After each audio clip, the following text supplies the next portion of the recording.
Somos Impulso Televisión.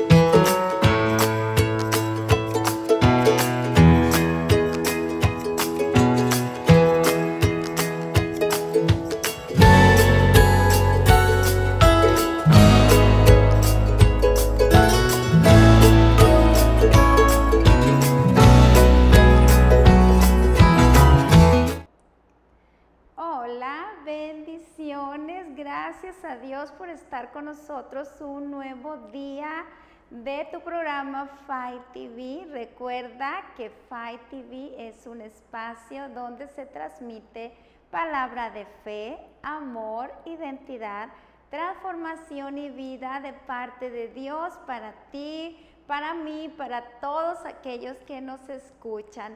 Gracias por acompañarnos a través de tu canal Impulso Televisión, señal libre 29.1 y también las diferentes compañías de cable.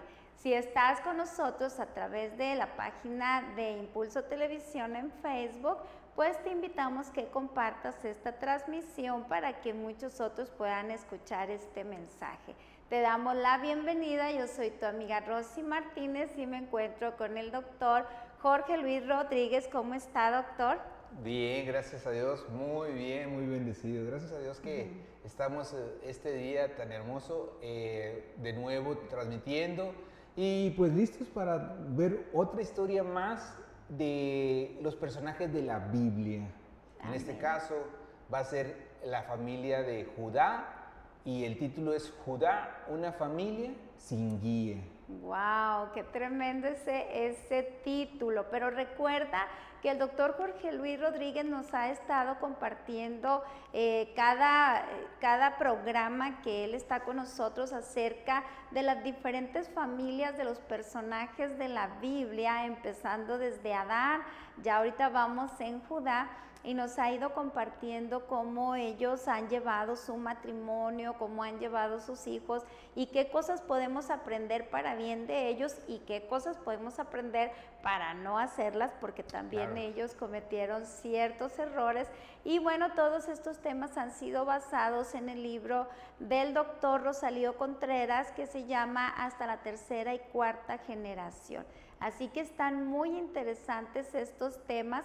Si tú es la primera vez que nos acompañas, te invitamos a que visites la página en YouTube, la página de Fight TV Monclova, y ahí se encuentran todos los temas que hemos abordado acerca de las familias que nos transmite el doctor Jorge Luis. Así que ahí puedes ver todos los temas.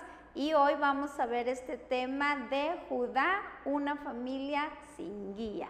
¿Por qué tan fuerte eso? Sí, antes de empezar al tema, me gustaría que hiciéramos una reflexión acerca de la vida, pero también sobre la muerte y lo que haya pasado durante nuestra vida.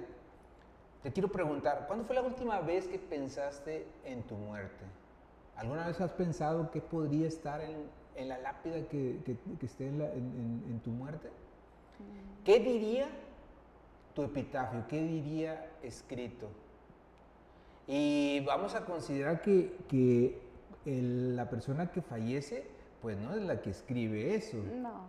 La escribe, la inscripción, la leyenda que está ahí, la escribe quien haya quedado de su familia, de los más cercanos, y lo que haya dejado de legado. Entonces, ¿qué pasaría si nosotros tuviéramos ese legado? ¿Cómo sería? ¿Qué escribirían en nuestro epitafio? ¿Qué dirían de nosotros? ¿Qué dirían de nosotros? ¿Cómo fue? ¿Cómo fue su proceder? ¿Cómo fue su vida? ¿Cómo fue su manera de actuar? ¿Se portaba bien? ¿Se portaba mal? A lo mejor alguno podrá decir mucho, sí, era de lo peor, ¿no? pero algunos podrán decir, bueno, esta persona trató de seguir a Dios, trató de seguir a Cristo. ¿Qué diría nuestro epitafio? ¿Alguna vez te has puesto a pensar en eso? Pues yo creo que, como siempre dice la gente, ¿no? Cuando estás vivo, a todo mundo le caes mal, pero ya nada más mueres y dicen, bueno, era buen hombre. Era buena mujer, sí. Así, ya que murió, ¿no? Sí, le pegaba poquito a su esposa, pero no pasaba nada. Sí, no. Sí. Todo bien, todo gracias bien. A Dios. Pues yo creo que a mí me gustaría que en mi caso quedara de esa memoria de ser una mujer de fe, una mujer valiente, una mujer que no se echa para atrás. Eso sería algo que me gustaría dejar en el corazón de los demás. No sé usted, ¿qué le gustaría? Sí. Yo creo que mi epitafio hubiera querido, en el momento que estoy hoy, es un hombre que se equivocó, pero cambió su vida al encontrar a Dios.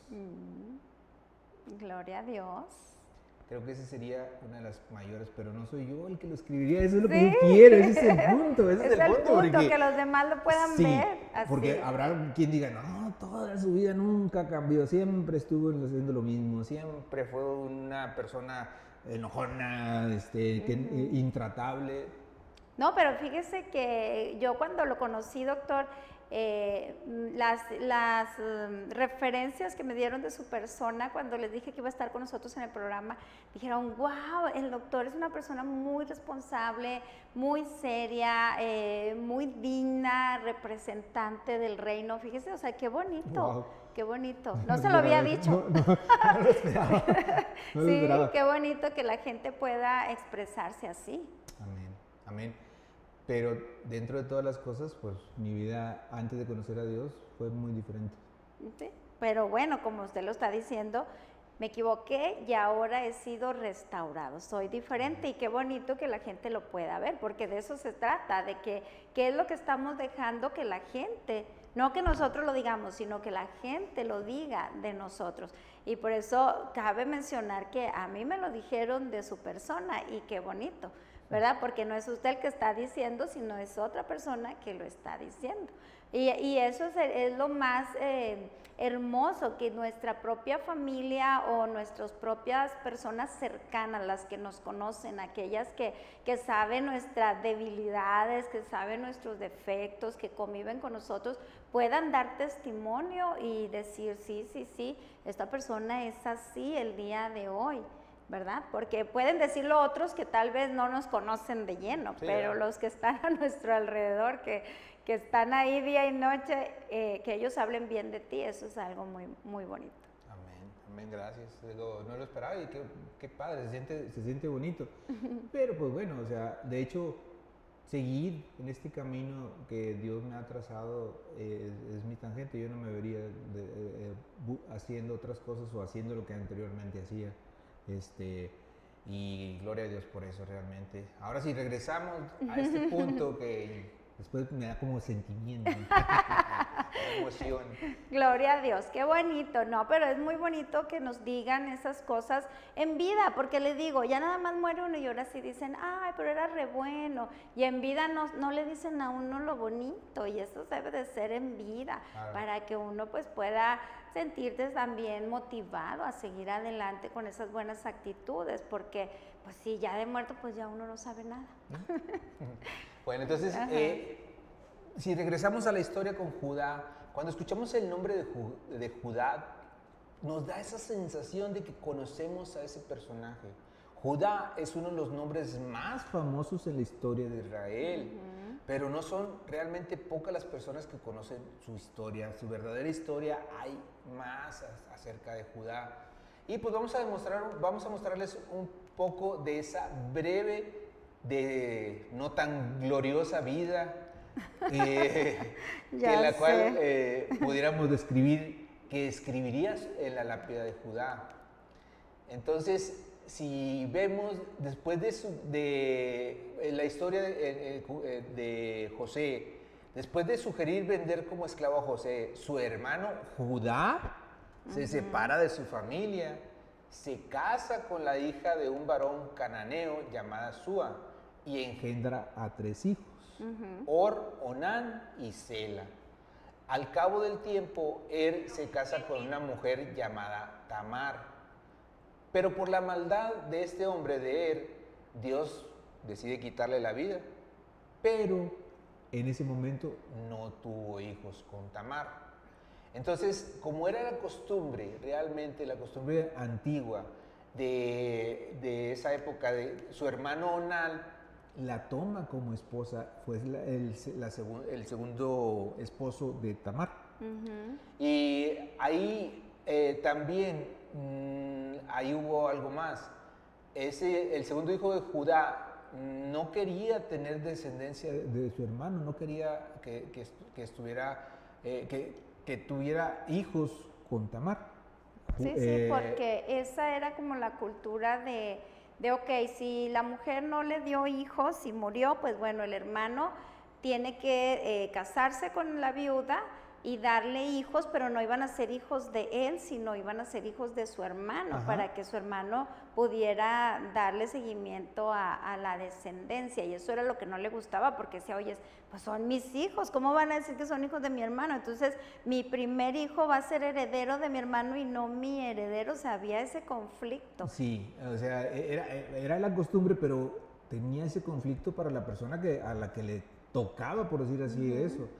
¿Y qué era lo que hacía? Pues realmente lo que decía era vertía en tierra, nunca todavía tenía relaciones con Tamar, teniendo como la eyaculación para terminar, ¿no?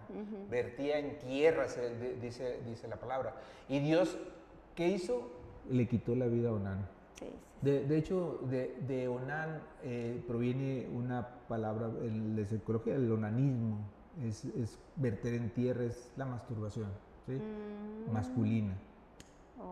De ahí proviene. Y cómo vemos, bueno, haciendo un paréntesis, cómo vemos que cómo a Dios eso le desagrada. Sí. Y le desagrada por el hecho de que, oye, pues todo el líquido seminal pues contiene los espermatozoides que van a dar vida a un ser. Entonces vemos que desde ahí ya están pues evitando la reproducción, cosa que fue una orden de Dios desde el principio de reproducirnos y de llenar la tierra. Entonces son cosas que a Dios le desagradan porque van en contra de la naturaleza y de la orden divina que Él nos dejó de la reproducción. Sí, claro. Y pues ahí siguió todavía la historia. Judá le pide a su nuera Tamar que espere al hijo menor, a Sela. Y pues realmente en ese momento todavía no era la edad para que ellos tuvieran esa relación. Y pasan los años, pero Judá no cumple la palabra. Así como que empezaba a temer que ya van 2 que fallecen con Tamar, ¿verdad? Como que Tamar, pues pensando algo ha de suceder, mejor, ¿no? ¿Qué tal si le quita la vida al menor? O sea, y quedan los 3. Y muere después de la historia, habla que muere la mamá, la esposa de Judá, y él también queda solo, queda viudo. O sea, la suegra de Tamar. La suegra de Tamar. Y ahí no habla mucho acerca de la muerte de la esposa de Judá. Es como, pues, falleció la esposa de Judá sin pena ni gloria. No hubo mucho en esa referencia. Entonces, Tamar se da cuenta de que su suegro va a ir a la tierra de Timnat. Judá va a ir a esa tierra. Entonces Tamar, en ese momento, lo que hace es se disfraza como una prostituta y trata para buscar acostarse en ese momento con Judá. ¿Y qué es lo que sucede? Tiene relaciones con Judá, hace que Judá tenga relaciones, y de ahí hay un embarazo, y se engendra a los gemelos Fares y Zerat. De ahí desciende haber engendrado, de haber quedado embarazada, de ahí después va a venir el Mesías. Sigue la descendencia, vamos a hablar un poquito más acerca de eso. Pero ¿qué pasó aquí? En ese momento, pues, si lo viéramos en este momento, son épocas diferentes. Sí, Tamar, claro. Tamar se disfraza de prostituta. ¿Y qué es lo que sucede? Pues una prostituta vende su cuerpo, hace cosas que no le agradan a Dios. Pero en ese momento ella era la única forma que buscaba para que la descendencia siguiera.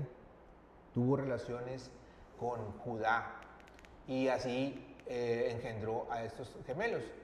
Y cuando se da cuenta Judá de que Tamar está embarazada, y si aún todavía no sabía que él era el padre de sus hijos, simplemente dice que la saquen y la quemen, no me importa lo que le pase. O sea, qué tremendo ver aquí la vida de Judá, porque es lo que estamos viendo, la vida de Judá. Qué tremendo ver que, bueno, desde un principio vemos a Judá casándose con una persona que no era de su misma tierra, cosa que a Dios no le agrada. Ajá. Vemos a Judá que no le cumple la promesa a Tamar de entregarle su último hijo para que ella tenga descendencia, porque de alguna manera pues ella tenía que tener hijos. Así eran también las leyes de antes, era pues de que las mujeres eran como plenas al tener hijos, y pues ahí él la estaba limitando, porque pues al ser viuda ella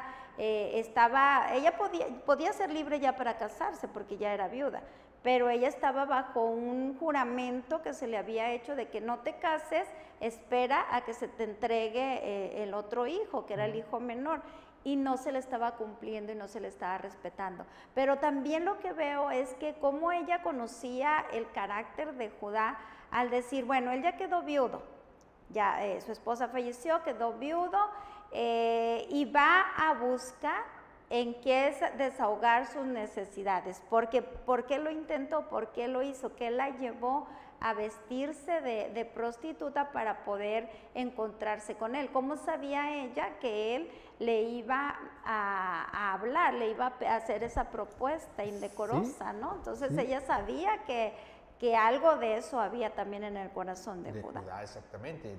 Conocía cómo iba a sus actuar. Debilidades también. Así es.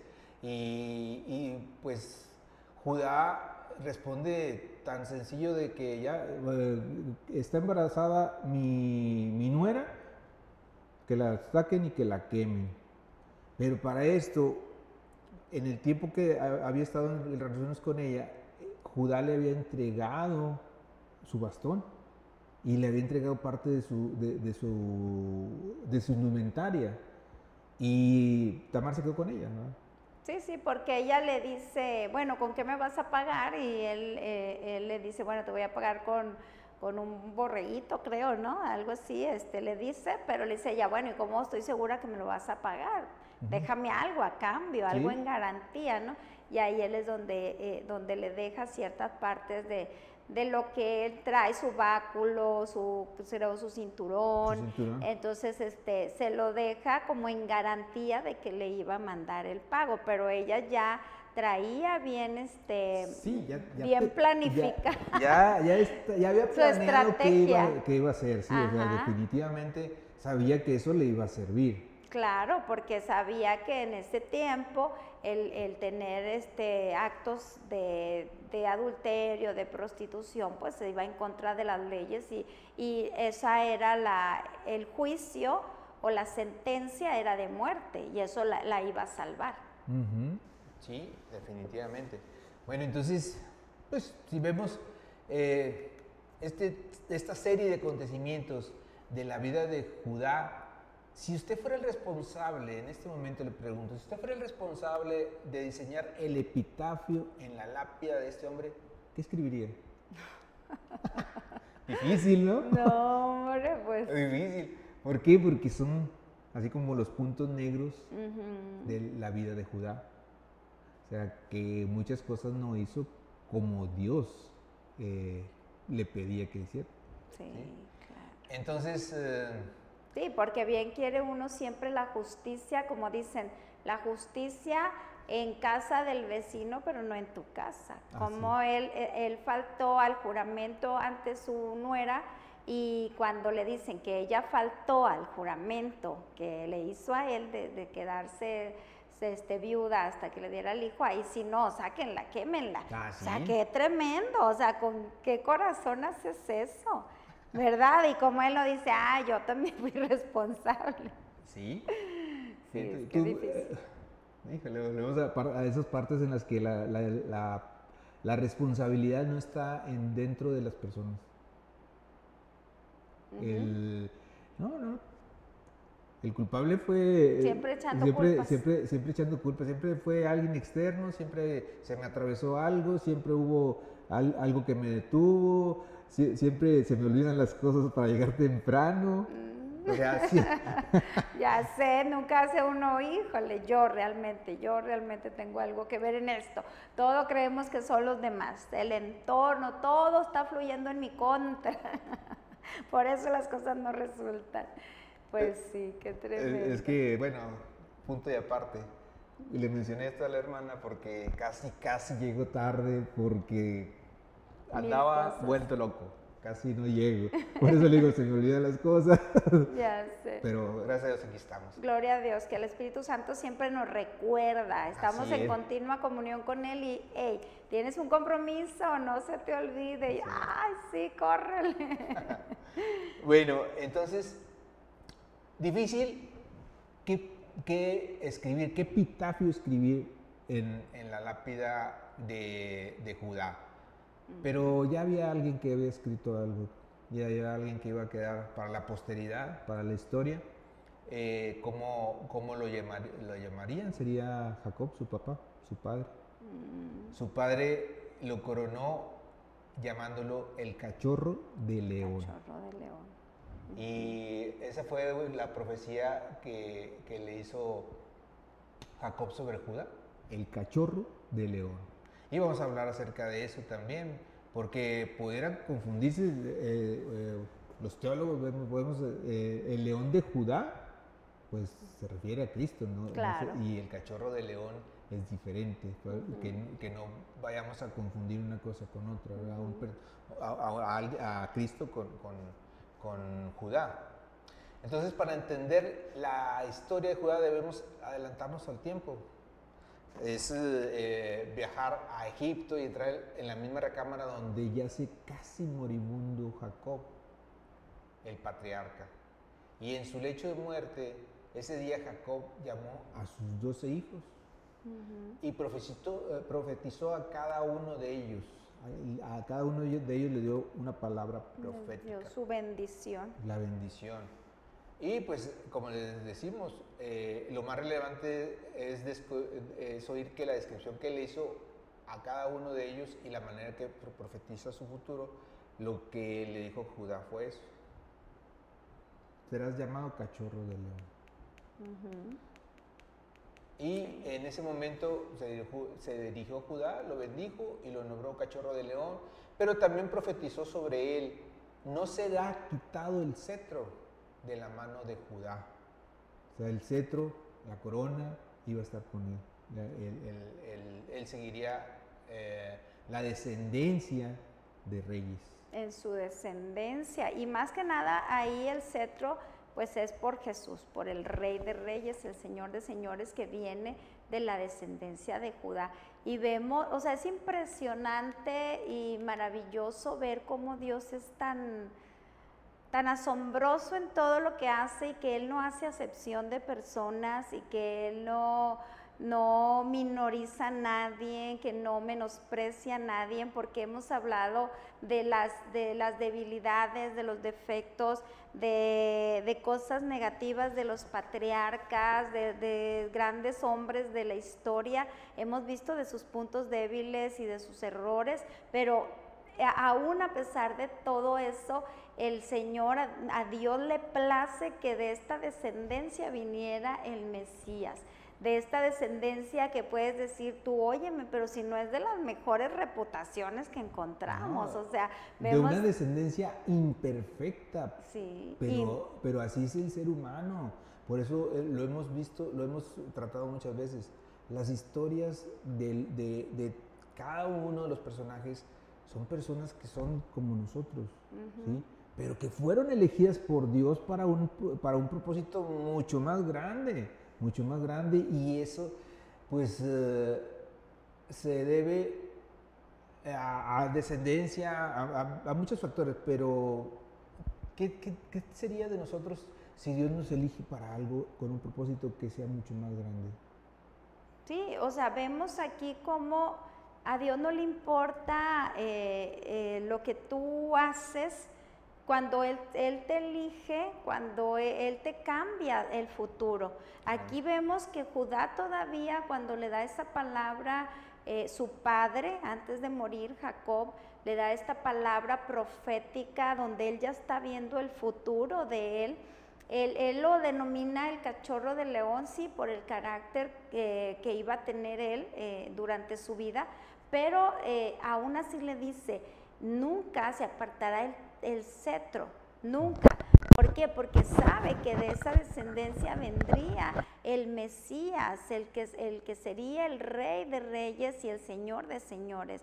Entonces, pero a lo que voy es a eso, de que a Dios no le interesa cuántos pecados has cometido. Si tú estás dispuesto a ser usado por el Señor, si tú estás dispuesto a que Dios haga algo a través de tu vida, Él lo va a hacer, como lo hizo con Judá. Estamos viendo ciertos detalles negativos que está pasando en la vida de Judá, pero a Dios le place que él sea parte de esas generaciones que traerían el nacimiento del Mesías. Entonces es algo impresionante, imagínate, o sea, que digan, wow, la descendencia del doctor Jorge Luis, pura descendencia de personas de gran trascendencia a nivel sociedad, a nivel nación, a nivel mundial. O sea, qué bonito estar uno dentro de esa genealogía, ¿no? Decir que de mi descendencia vienen personas muy trascendentes. Y pues así le pasó a Judá. ¿Por qué? No porque él se lo ganó por su carácter, porque estamos viendo que tuvo muchas deficiencias de carácter, pero se lo ganó solamente por el hecho de que Dios lo elige y él acepta ser parte de ese mover que el Espíritu Santo estaba trayendo a su vida. Así es. Vamos a ver una pequeñita explicación acerca de qué es el cachorro de león. El cachorro de león, ¿qué significa un cachorro? Un cachorro de león tiene una descripción que puede ser ambivalente, tener dos caminos. Por un lado, que entendemos que si es un cachorro, será protegido, cuidado y privilegiado, es un cachorro. No te metas con el cachorro de león porque te enfrentas a sus papás, a eso te van a estar cuidando. Y eso es una parte en ser el cachorro. Pero a su vez el cachorro de león es tan confiado que se vuelve juguetón, inmaduro, imprudente en su forma de ser. Y ese es el caso de Judá. Nunca maduró. Sí, se quedó siempre como niño. Como un niño, ¿verdad? Y empezó a tener decisiones que fueron equivocadas. Primero, es él quien propone que vendrá José y sacar provecho de su desaparición. Buscaba dinero, buscaba economía de entregar a su hermano. Decía, pues de qué nos sirve que se muera, mejor lo vendemos. O sea, buscaba economía, ¿sí? Sacar provecho de todas las situaciones, desde joven. Sí. Sí. Y entonces también eso le dice a sus hermanos, y también se hace amigo de Hirá, el adulamita, que de ahí procede también que se casa con una de sus hijas. Hirá era originario de la región de Adulam, y esto nos recuerda a la cueva de Adulam, el lugar donde David habitó en el periodo difícil en el que vivió también. Y pues parece que la cueva de Adulam era el lugar de refugio al que acudían quienes sufrían así como de depresión, o que tuvieran un espíritu con amargura o deudas. Y Judá se fue a vivir a aquella región. buscó ese rumbo. Vamos a decir que era Adulam, la cueva de Adulam era un centro de rehabilitación. Ay, qué caray. Porque dice que llegaban todos los endeudados, los enlutados, los amargados. Y ahí fueron restaurados también por David. Y después salieron siendo un ejército muy valiente. Sí, así es. Entonces, Judá se va a vivir a esa región. Pero a la vez iba perseguido por el recuerdo del atormentado de lo que había hecho a su hermano, a su hermano José. Y pues algunas personas con las que también si pensamos y nos asociamos en amistad con algunas personas que nos influyen, pues nos llevan de una manera determinante. En ese momento Judá se une a Hira, y empieza a ver y a pensar también como él. Y ahí termina involucrado con una mujer cananea y desobedece las indicaciones de Dios. Dios decía, solamente vete con tu tribu, solamente vete con las personas con las que estás. Y no hizo caso omiso a las indicaciones de Dios.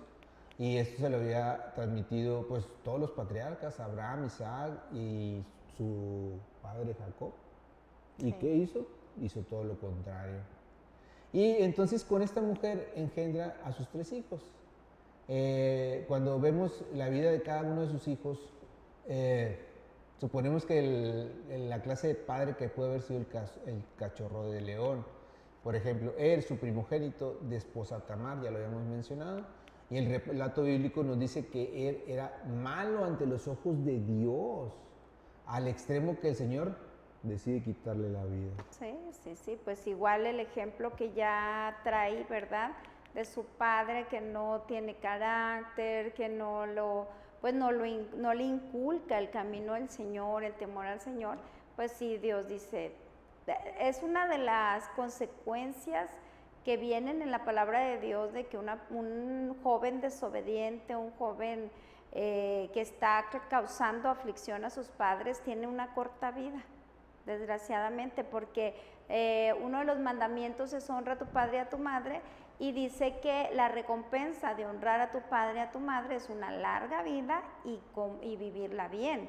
Esa es la recompensa. Y al contrario, cuando eres una persona que deshonra a tus padres, que estás haciendo muy difícil la vida de tus padres, pues una de las consecuencias o de las sentencias es la muerte prematura. Y así le pasó a este joven. Sí, definitivamente. Pues eso nos debe hacer reflexionar, siempre honrar a nuestros padres.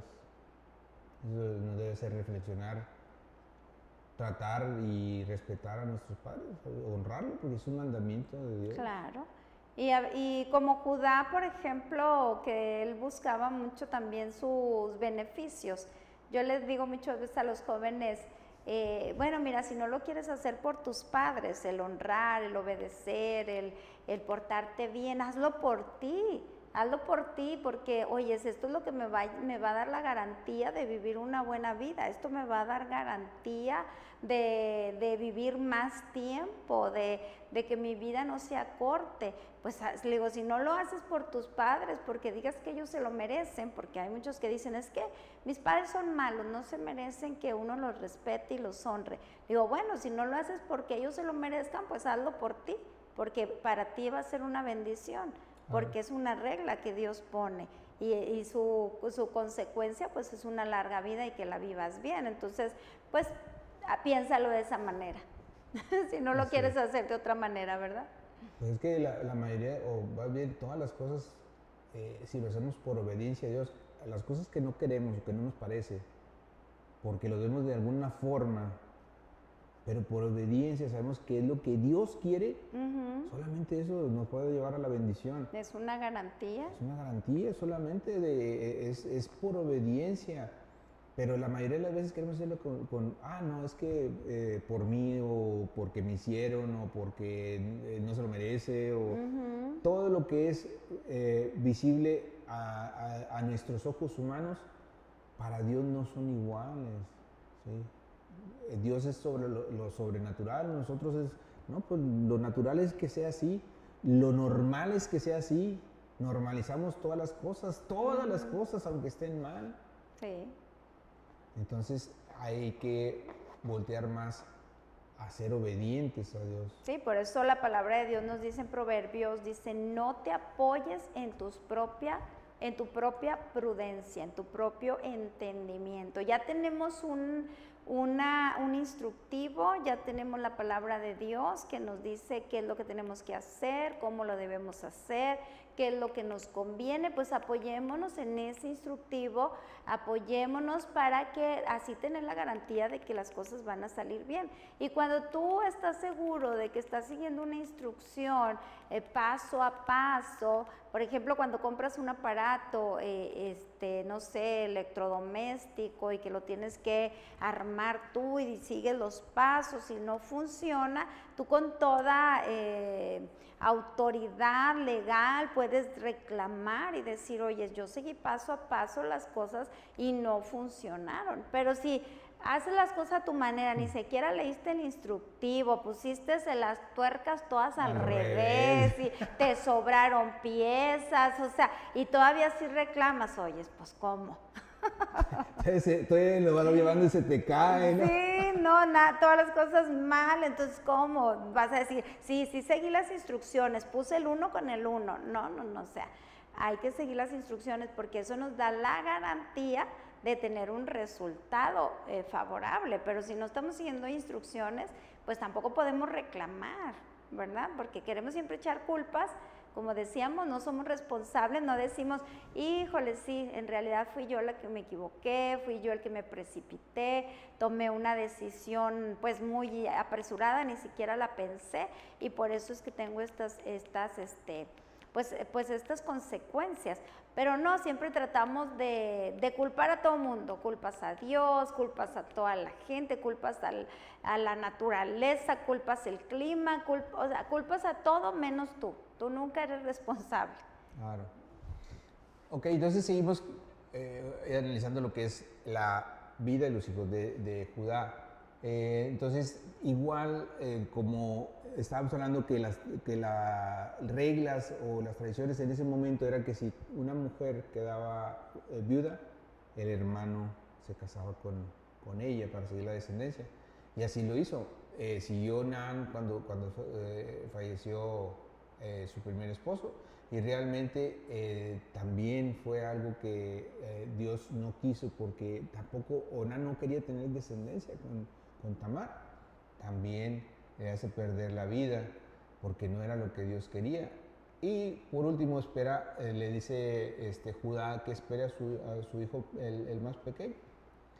Uh-huh. Y haya fallecido la esposa de Judá y busca tener relaciones. Al cabo de los años muere la esposa de Judá y tiene relaciones con Tamar, su suegro. Entonces, ya disfrazada con esas costumbres que tenían paganas de la época de hacerse como una ramera, y la manera de consultar al oráculo, supo dónde iba a pasar Judá, hacia dónde se dirigía, y por eso lo buscó y tuvo relaciones y empezó la descendencia. Entonces,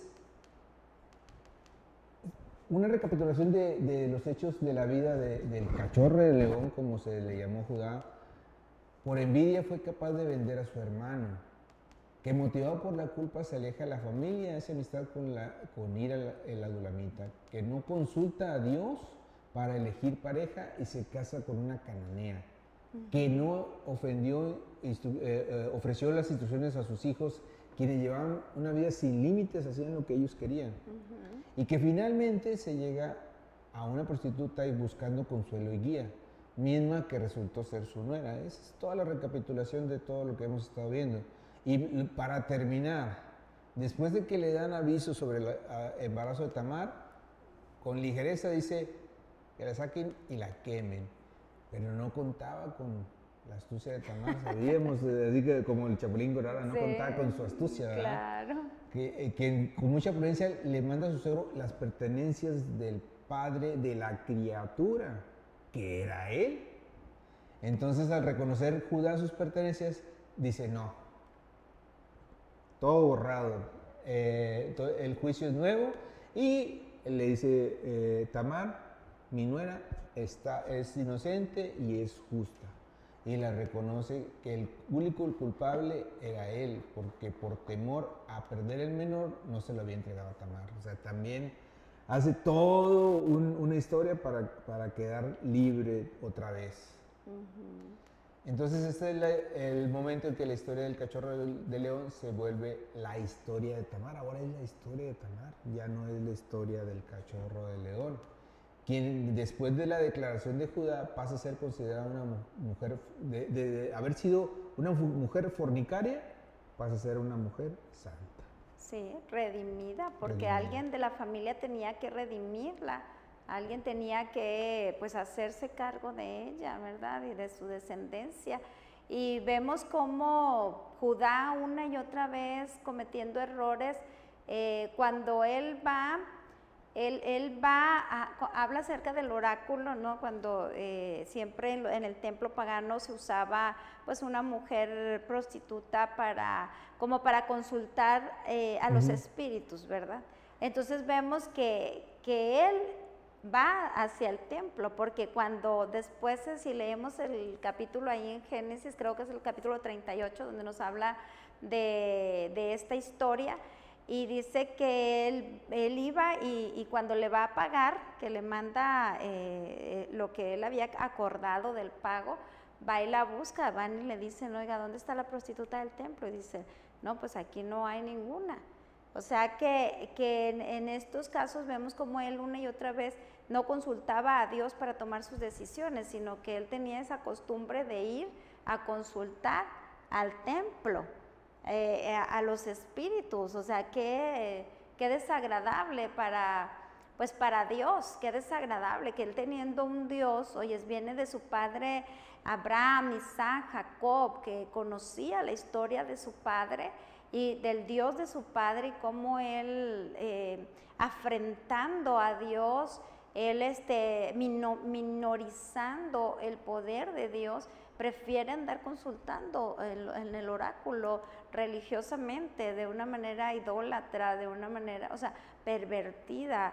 Qué tremendo, porque eso pasa en estos tiempos y es algo que es muy desagradable delante de Dios. Nosotros todos sabemos que hay un Dios, creador del cielo y de la tierra, y que nosotros no necesitamos a ningún otro intermediario más que a nuestro Señor Jesucristo para acercarnos a Dios. Jesucristo es el único que puede interceder por nosotros, y nosotros muchas veces andamos buscando por todas partes menos por donde debemos, y esas son cosas que a Dios le desagradan totalmente y absolutamente, porque es una afrenta contra su persona.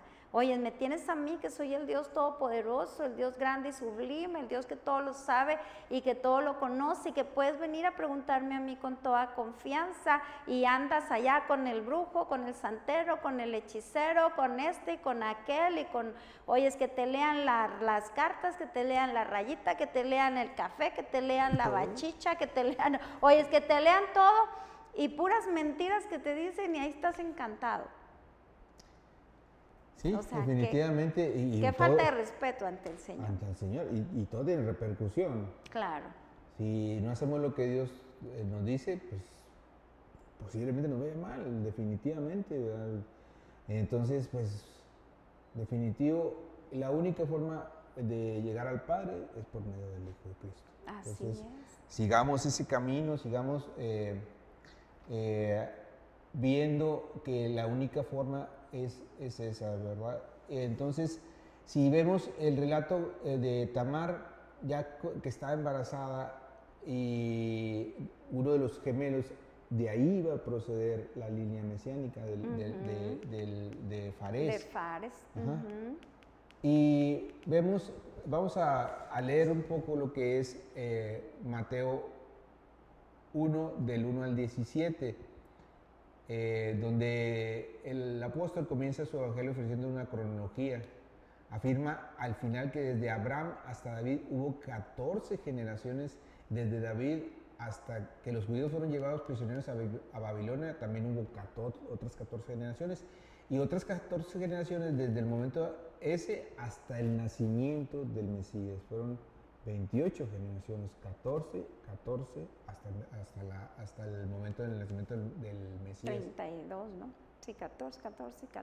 Ah, sí, perdón, fueron 32, sí.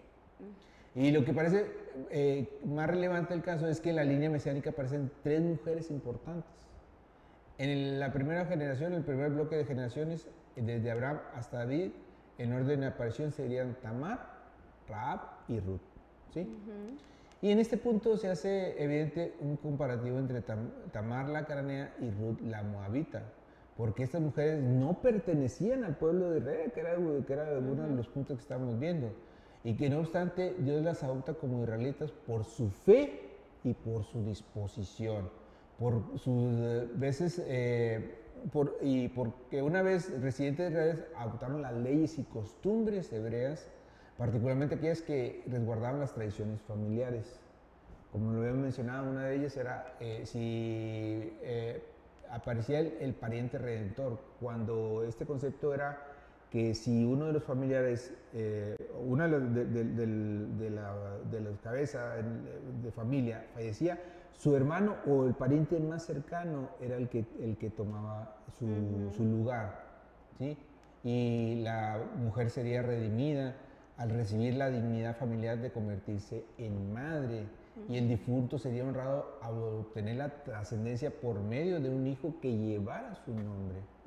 Esta era una costumbre en esa época, que si moría un hombre y este era casado, su vida debía casarse con el pariente más cercano, ¿sí? Así es, ser redimidos. Y pues ahí mostraba esta parte como una parte que era amar y respetar los costumbres fundamentales que gobernaban a una familia en esa época. Entonces, las costumbres y rituales que deben perdurar a través de generaciones, hay límites que no se deben traspasar. Por ejemplo, hay cosas que no se deben de hacer, como lo hacían Er y Onán, los hijos de Judá. Hay reglas que no se deben de romper, hay costumbres que no se deben de perder en generaciones, y palabras que no se deben de pronunciar, no se deben de traspasar los límites puestos por Dios. Hemos hablado una y otra vez de eso. Si los límites que Dios pone se traspasan, hay consecuencias, claro. hay algo que nos va a ir mal. Dios nos puso y quiere que nosotros aprendamos a vivir bajo el cuidado de su autoridad. Su palabra es nuestra forma trascendental y fundamental de ser, del que buscamos aprender a guiar nuestros actos y resguardar nuestras decisiones. Entonces, cuando nosotros lo hacemos, tenemos y vivimos en la bendición de Dios. Claro. ¿Sí? Claro. Y cada límite que el Señor nos pone no es para molestarnos, ni para querer prohibirnos cosas solamente porque a Él se le antoja o le place. Cada límite que nos pone es precisamente para protegernos, es porque nos ama. Cada instrucción que Él nos da es por amor, no es imposición, no es porque, es que Dios a fuerzas quiere que no haga esto, porque si todos lo hacen, es que me quiere amargar la vida. No, precisamente es para que tú seas protegido, para que te vaya bien, para librarte de lo malo. Pero lo vemos siempre de una manera equivocada. Queremos siempre desbocarnos y hacer las cosas como todo el mundo las hace. Y él quiso tomar a un pueblo que fuera diferente. Él quería tomar a un pueblo que siguiera sus ordenanzas, que siguiera sus estatutos, para que fuera diferente, para que se viera realmente que los hijos de Dios, pues, no tenían muchas cosas en común con los que no eran hijos de Dios. Por ejemplo, vamos a poner un paréntesis de lo que era el pueblo de Israel en Egipto. O sea, en Egipto estaban las 10 plagas llenas de moscas, ranas, langostas, todo, y el pueblo de Gosén, que era el pueblo donde vivía Israel, que era ahí mismo, pero ahí en un ladito ni una mosca, ni una rana, ni una langosta. ¿Por qué? Porque Dios sí hace una diferencia en los que obedecen su palabra, no tanto porque Él haga acepción de personas, como lo dije en un principio, Él no hace acepción de personas, pero Él sí sabe respetar su palabra y cumplirla. Y Él dice que si uno es obediente a su palabra, obviamente su protección está ahí. Él dice, mira, si tú sigues la verdad, si tú sigues la bendición, pues vas a tener vida. Pero si tú sigues la maldición, vas a tener muerte. Entonces, obviamente, Él no puede ir en contra de su palabra. Su pueblo era protegido porque estaba siguiendo las ordenanzas, pero estaba el pueblo de Israel, el pueblo egipcio, pues estaba haciendo cosas malas, pues ahí estaba la maldición sobre ellos. Es lo mismo que estamos viendo aquí en la vida de Judá. En la vida vemos a Rahab, vemos a Ruth, vemos a Tamar, esas mujeres que aún no siendo del pueblo de Israel, ellos por decisión propia dijeron, ok, ya vamos a dejar nuestras culturas, nuestras costumbres paganas y nos vamos a hacer mejor a la enseñanza de este pueblo, vamos a seguir a este Dios. Y es lo que estamos haciendo nosotros ahorita. O sea, Jesús vino al pueblo de Israel y Él dijo, vengo a los míos, pero los míos no me aceptaron. Entonces a todos los que me acepten, yo los voy a hacer parte de mí.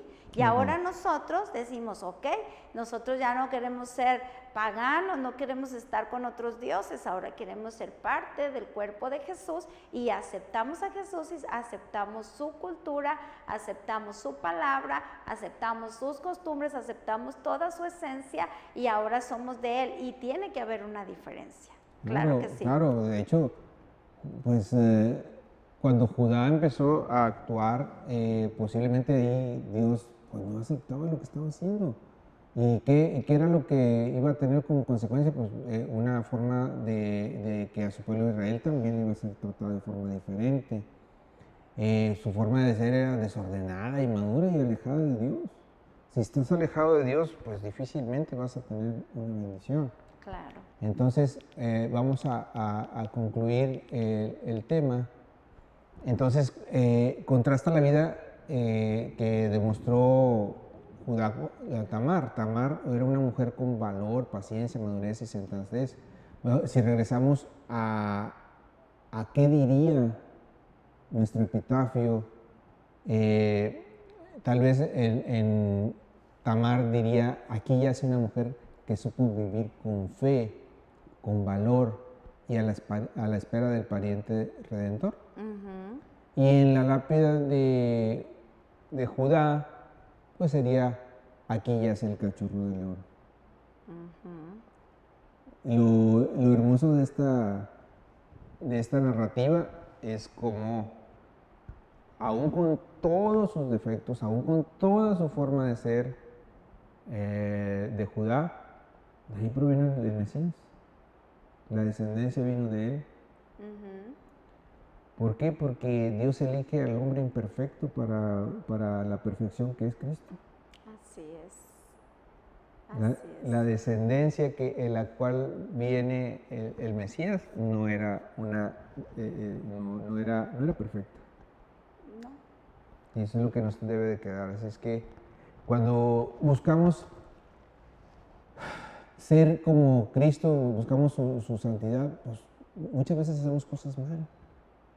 Somos seres imperfectos. Pero Dios así nos pide, pero que tengamos ese corazón dispuesto. Lo que quiere de nosotros es ese corazón dispuesto. Así es, que seamos conscientes de nuestro error. Por ejemplo, aquí vemos a Judá recapacitando y diciendo al final, ok, esta mujer es mucho más santa. O sea, ahí ya él toma la responsabilidad de decir, yo soy el que estaba haciendo las cosas mal. Y ahí él recapitula y se da cuenta y enmienda su proceder, su caminar, y aunque dice que ya jamás volvió a tocar a Tamar como pareja, en la intimidad, pero la respetó, la redimió. Y eso fue lo que hizo Jesús con cada uno de nosotros. Él viene a entregar su vida por nosotros, a redimirnos, a comprarnos con su sangre. Eso significa redimir, comprarnos, para sacarnos de una deuda, para sacarnos de la esclavitud del pecado y de la muerte y pasarnos a la vida, darnos esa libertad. En Él tenemos libertad, tenemos plenitud. Y eso es lo que quiere hacer nuestro Señor Jesucristo en tu vida. Él quiere que tú entiendas, que tú reconozcas que has estado haciendo las cosas mal, que te has equivocado muchas veces, que muchas de tus decisiones ni siquiera te acuerdas de preguntarle a Dios si a Él le placen, si es parte de lo que Él desea para tu vida, si es lo mejor para ti, para tu familia. O sea, todo lo haces tú lejos de Dios, pensando que tú eres tu propio Dios y que tú te la sabes de todas.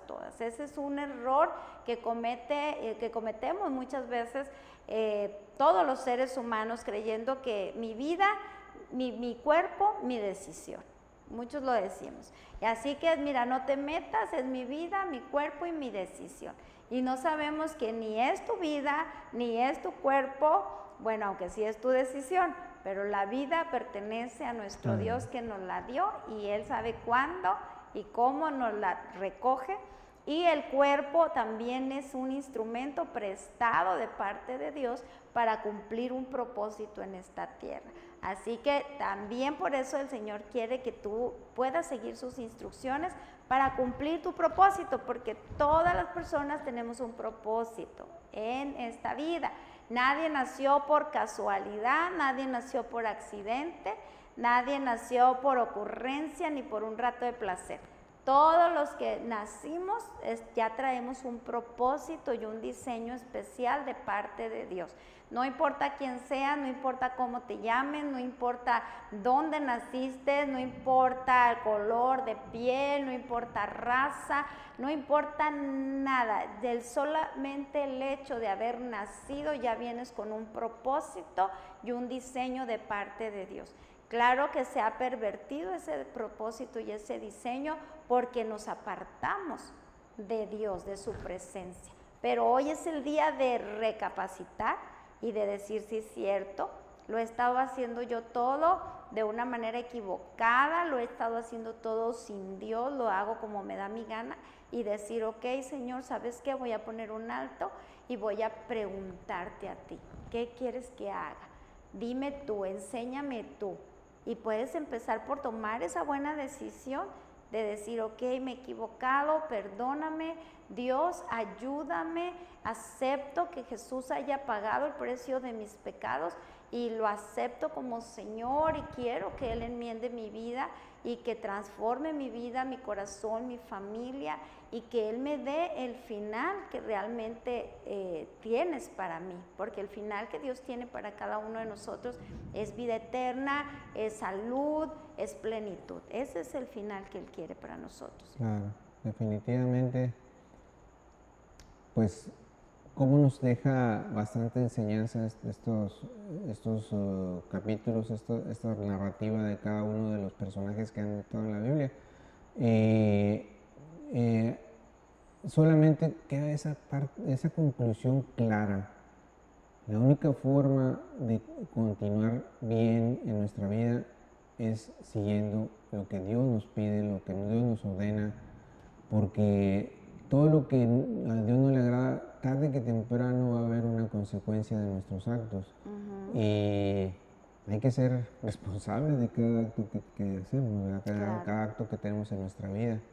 Si eso fuera constante, el mundo no estuviera con tanto caos. Si eso fuera el que todos volteáramos hacia Cristo, todos volteáramos como nuestro Salvador, sería algo diferente. Así es.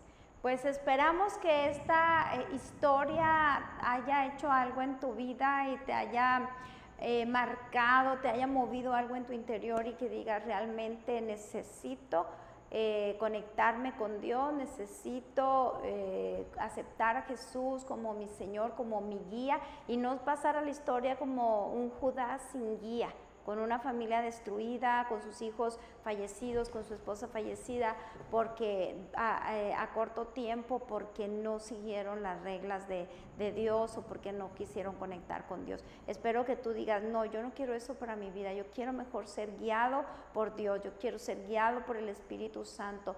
Tú hazlo en tu corazón, tú dilo, tú eres el único que puedes tomar esa decisión y decir, Señor, yo quiero que tú me guíes, yo quiero. Y si tú deseas ayuda, deseas asesoramiento, deseas oración, lo que tú necesites, estamos para servirte. Recuerda el teléfono de Fight TV, el 866-258-2346-2643. Tú puedes hablarnos o mandarnos un mensajito si necesitas alguna capacitación o alguna consulta con el doctor, que acuérdate que pues también, aparte de ser médico familiar, también es psicólogo, también puede ayudarte, puede orientarte, y pues lo más importante es que es un hijo de Dios, un siervo de Dios, que también te puede ayudar a buscar al Señor. Y pues le damos muchas gracias a toda la gente que nos ha acompañado hasta este momento, y muchas gracias, doctor, porque pues ya hoy termina su ciclo con nosotros, ya no va a tener oportunidad de estar con nosotros tan seguido como lo ha estado haciendo, pero lo ha hecho, yo sé, con mucho gusto, con mucho esmero, sacrificando sus tiempos porque tiene demasiado trabajo, pero lo agradecemos bastante, lo valoramos bastante. Yo agradezco mucho la oportunidad que me han dado de estar aquí, y me siento muy, muy contento de esta parte, de poder servir a nuestro Dios teniendo esta clase de temas, porque el que más enriquecido soy yo con este tipo de temas, pero con ese corazón dispuesto para seguir sirviendo a Dios.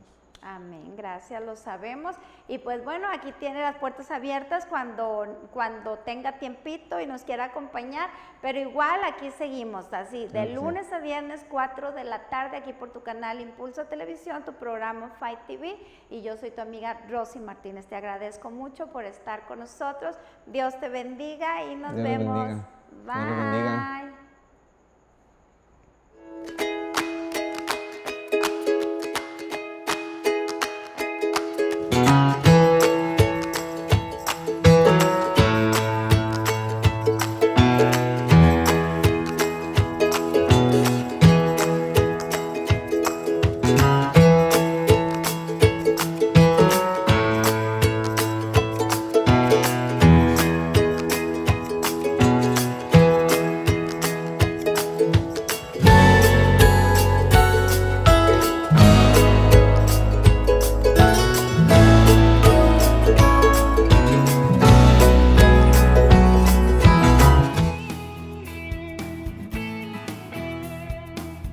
Somos Impulso Televisión.